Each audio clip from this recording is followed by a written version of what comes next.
সবাইকে শুভেচ্ছা জানাচ্ছি। সুমনের সময় অসময়ে 8 নম্বর পরে আপনাদের সবাইকে স্বাগতম। আজকে আমরা একটা গুরুত্বপূর্ণ বিষয় নিয়ে আলোচনা করব। বিষয়টা হচ্ছে বাক স্বাধীনতা বনাম রাষ্ট্রীয় নিয়ন্ত্রণ। আজ আমি এমন একটি বিষয়ের উপর কথা বলতে এসেছি যা প্রতিটি সচেতন নাগরিকের হৃদয়ে নাড়া দিবে। কারণ যেহেতু বিষয়টা হচ্ছে বাক স্বাধীনতা বনাম রাষ্ট্রীয় নিয়ন্ত্রণ, মানে বিশাল বড় একটা ব্যাপার। একটি গণতান্ত্রিক রাষ্ট্রের সবচেয়ে বড় শক্তি হচ্ছে যে মানুষের যে অধিকার, মানুষের মত প্রকাশের অধিকার। আর এই বাক স্বাধীনতা কেবল অধিকার নয়, এটা একটা চিন্তা করার, প্রশ্ন করার বা উন্নতির দিকে এগিয়ে নিয়ে যাওয়ার একটা সিঁড়ি। কিন্তু বাস্তবে আসলে কি হচ্ছে, বাস্তবতা কি দেখাচ্ছে?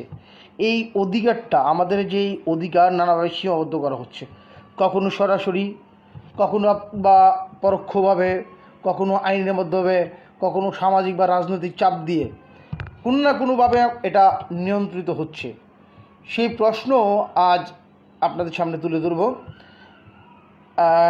এটাই আসলে যে বাক স্বাধীনতা কি আজও নিরাপদ, নাকি রাষ্ট্রীয় নিয়ন্ত্রণের মুখে তা অস্তিত্ব সংকটে?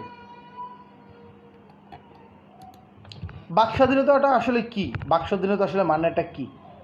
এটা কেবল যা খুশি তাই বলার অধিকার নয়, বরং এটা হলো প্রশ্ন তোলার অধিকার, সমালোচনার স্বাধীনতা। এই যে আমি এখন কথা বলছি, আমি বিভিন্ন সমালোচনা করছি, এটার বাক স্বাধীনতা। এরকম সব জায়গায় প্রতিবাদের জায়গা, শিল্প সাহিত্যের মুক্ত বিকাশ, তারপরে সংবাদ মাধ্যমগুলোর হচ্ছে নির্ভীকতা এবং ভয়ের বাইরে গিয়ে কথা বলার সাহস। তো কোন একটা শ্রেণী বা গোষ্ঠীর জন্য নয়, এইটা প্রত্যেকটা নাগরিকেরই অধিকার।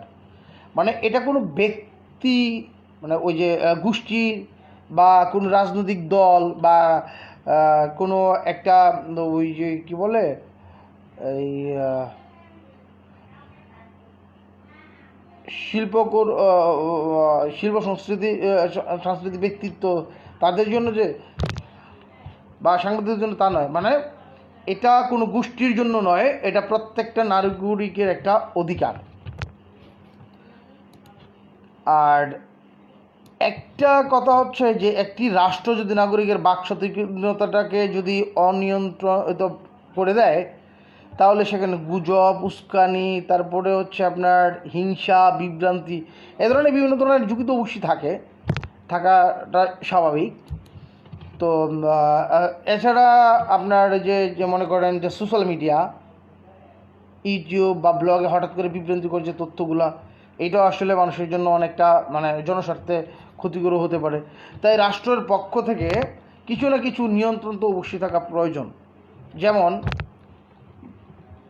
এই যে হেড স্পেস, মানে ঘৃণা যে ভাষণ বা বক্তৃতা যেসব দেওয়া হয়, বা সহিংসতার কথা যেটা বলা হয়, উস্কানি দেওয়া হয়, তারপরে রাষ্ট্রবিরোধী যেসব চক্রান্ত বা ওই যে উগ্রবাদের যে ব্যাপারটা, নিয়ন্ত্রণ, এইসব। তো আমার প্রশ্ন হচ্ছে যে এই নিয়ন্ত্রণের মাত্রাটা আসলে কতটুকু হওয়া উচিত? কে ঠিক করবে এই সীমারেখা? এটা প্রশ্ন রাখলাম যে আসলে এটা কে ঠিক করবে বা কারা ঠিক করবে। এখন আপনারা একটা জিনিস চিন্তা করেন যে বিশ্বের এখনও অনেক দেশ আছে বাক স্বাধীনতা, বাক স্বাধীনতা মানে অনেকগুলো রাষ্ট্রের মধ্যে বাক স্বাধীনতা সংকুচিত হয়েছে। এটা তো অস্বীকার করার উপায় নাই। মনে করেন চীনের দিকে তাকান একবার, যেখানে রাষ্ট্রীয় নিয়ন্ত্রণ নিয়ে এতটাই কড়াকড়ি যে গুগল, ফেসবুকের মতো প্ল্যাটফর্ম পর্যন্ত তারা ব্যবহার করতে পারে না, টোটালি নিষিদ্ধ। রাশিয়ায় যুদ্ধবিরতি পোস্ট করলেই দেশদ্রোহী। মানে তারপরে এই যে তুরস্কে মানে সাংবাদিক গ্রেপ্তার, সংবাদপত্র বন্ধ, মানে নিয়মিতই হচ্ছে। তারপরে মিয়ানমার, সামরিক শাসনের আওতায় কোনো স্বাধীন মত প্রকাশের অধিকারটাই নেই। তবে বিপরীত চিত্রও আছে, একদম যে সব শুধু একদিকে এক পাল্লায় তা না। যেমন মনে করেন ইউরোপের দিকে আমরা তাকাই, ওইখানে নরওয়ে, সুইডেন, ফিনল্যান্ড বা যেখানে নাগরিকের স্বাধীনভাবে সরকারের সমালোচনা করতে পারে। তারপরে যুক্তরাষ্ট্রের কথা বলবো, গতকালকে আমরা ট্রাম্প নিয়ে আলোচনা করেছিলাম যে যুক্তরাষ্ট্র কিন্তু অনেকটা সীমাবদ্ধতা আছে, তবে তবুও মনে হয় যে সংবিধান বাক স্বাধীনতা রক্ষায় কিন্তু সক্রিয়। তারপর বাংলাদেশের প্রেক্ষাপটে আমাদের যে অবস্থাটা, আপনার এখানে আসি এখন, মানে এখন আমাদের দেশের কথা যদি আমরা আসি, সেক্ষেত্রে আমাদের যে সংবিধানের যে 39 অনুচ্ছেদ, ওইখানে একটা কথা আছে যে প্রত্যেক নাগরিকের বাক স্বাধীনতা থাকবে। কিন্তু বাস্তবে কি, আমাকে বলেন তো, বাস্তবে আপনারা কি বাক স্বাধীনতা পাচ্ছেন? কতটুকু পাচ্ছেন? 2018 সালের একটা ডিজিটাল নিরাপত্তা আইন, আপনি ওটার কথা একবার মনে করে দেখেন। 2018 কথা বলছি, খুব বেশি দিন আগের কথা না, এটা 2025-18 সালের কথা বলছি। ডিজিটাল নিরাপত্তা আইন বহুবার দেখা গেছে যে আপনাদের সামাজিক মাধ্যমে মতামত দেওয়ার কারণে সাংবাদিক, লেখক, শিক্ষার্থী, ব্লগার, এমনকি কিশোর পর্যন্ত মানে গ্রেপ্তার হয়েছে। এটা আপনারা পত্রপত্রিকায় দেখছেন, টিভি স্টেশনে দেখেছেন, এরকম অ্যাভেলেবেল, অভাব নেই। তারপর হচ্ছে সংবাদপত্রের উপর তো চাপ ছিল। এই সংবাদ মাধ্যমের যে মানে গণমাধ্যম কর্মী মানে যে মালিক, মানে সংবাদ মাধ্যমের যে মালিক, সংবাদপত্রের যে মালিক, তার উপর রাজনৈতিক একটা প্রভাব। তারপরে সম্পাদকের একটা ব্যাপার ছিল, সম্পাদকদের আত্মনিয়ন্ত্রণ, সব বাস্তবতা তো আর আসলে অস্বীকার করার কোনো উপায়ই নেই। আমাদের সময় মানে আমাদের এরকমও ছিল যে অনেক সাংবাদিকদের মানে সম্পাদকদেরও মানে সরকারের পক্ষে ননস্টপ কথা বলতে বাধ্য করা হয়েছিল বা কথা বলেছিল বা কথা বলেছে। এখন কি অবস্থা তাও আপনারা নিজেরই ভালো করে তাকান, দেখেন, তাহলে বুঝতে পারবেন। আমি বিগত সরকারের সময়ের কথাটা বলছি। যাই হোক, সংবাদপত্রের কথা তো বললাম। এই যে কথাগুলো বলছি, এইগুলো কিন্তু একটা বাস্তব চিত্র, এইগুলো আসলে অস্বীকার করার কোনো উপায় নেই। সেক্ষেত্রে মনে করেন রাষ্ট্রের ভাবমূর্তি ক্ষুণ্ণ বা ধর্মীয় অনুভূতিতে আঘাতের নামে যতগুলা মানে মত প্রকাশে দমন করা হয়েছে, এর প্রশ্নে আসলে শুধু যে আপনার বাক স্বাধীনতা মানে চর্চা আসলে আমরা কতটুকু করতে পারছি, এইটাও কিন্তু একটা আসলে দেখার বিষয়। তারপর আপনারা দেখেন, এই যে আমরা যে চিন্তাটা করি যে বিভিন্ন ধরনের সমস্যার মধ্যে পড়ি বা আত্মনিয়ন্ত্রণের কথা বলি বা নীরবতার কথা বলি,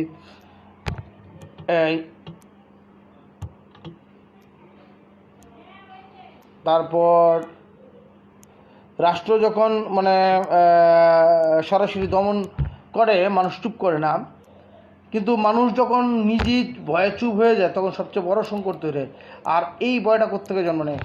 যেটা হচ্ছে আত্মনিয়ন্ত্রণ, নীরবতা, একপাক্ষিক প্রচার, মিথ্যা ও সুবিধাজনক তথ্যের ছড়াছড়ি। সমাজ যখন শব্দহীন, তখন প্রশ্ন তোলে না, কেউ উত্তর দেয় না। তরুণ সমাজের এবং সোশ্যাল মিডিয়ার যে ব্যাপার, এইটার ব্যাপারে একটু কথা বলা যেতে পারে। যেমন রাজনীতি, সমাজ, সংস্কৃতি নিয়ে কথা বলে, বিতর্ক করে, প্রতিবাদ করে। কিন্তু অনেক সময় যে যে আপনার অনেকে পোস্ট করতে ভয় পায়, পোস্ট দেওয়ার সময় ভয় পায়, তারপরে কিছু লিখে আবার ডিলিট করে দেয়। কমেন্টের মধ্যে দিয়ে গেলে হয়তো কেউ রিপোর্ট করবে, এই ভয়ে হয়তো অনেক সময় ঢুকে যায়। তাহলে তারা ভবিষ্যতের যে পরিবর্তনটা, ওইটা কীভাবে আসবে? আর সবচেয়ে বড় বিষয় হচ্ছে প্রয়োজন মানে সমাধানটা, ভারসাম্য রক্ষার। এই সংকটটার কেবল একমাত্র সমাধান কিভাবে করা যায়, একমাত্র সমাধানটা আলোচনার মাধ্যমে অবশ্যই সম্ভব। রাষ্ট্রকে বুঝতে হবে মত প্রকাশের মানেই রাষ্ট্রের বিরোধিতা নয়, এটা আপনাকে মেনে নিতে হবে। মানে রাষ্ট্রও বুঝবে যে মত প্রকাশ মানে রাষ্ট্রের বিরোধিতা না।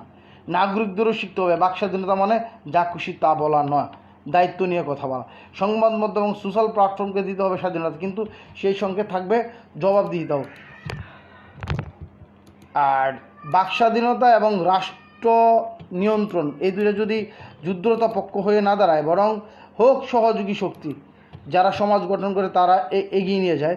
এবং আমরা চাই একটি সমাজ যেখানে ভয় নয় যুক্তি থাকবে, যেখানে দমন নয় সংলাপ থাকবে, যেখানে শব্দ থেকে বন্দি করা হবে না, বরং তাকে দিয়ে সমাজ রচিত হবে। আর আমরা আসলে প্রশ্ন করব, আমরা আসলে প্রশ্ন করি, আমরা শুনি, আমরা দায়িত্ব নিয়ে কথা বলি, আর আমরা দায়িত্ব নিয়ে অন্যের কথাগুলো সহ্য করি। মূল বিষয় হচ্ছে রাষ্ট্রযন্ত্র এবং আমাদের যে বাক স্বাধীনতার কথা আমরা বলি, শুধু এটা রাষ্ট্রের একার না, এটা আমাদেরও দায়িত্ব। আজকে এই পর্যন্তই। সবাই ভালো থাকবেন। শুভরাত্রি। কাল আবার একই সময় সুমনেরও সময় দেখা হবে। শুভরাত্রি।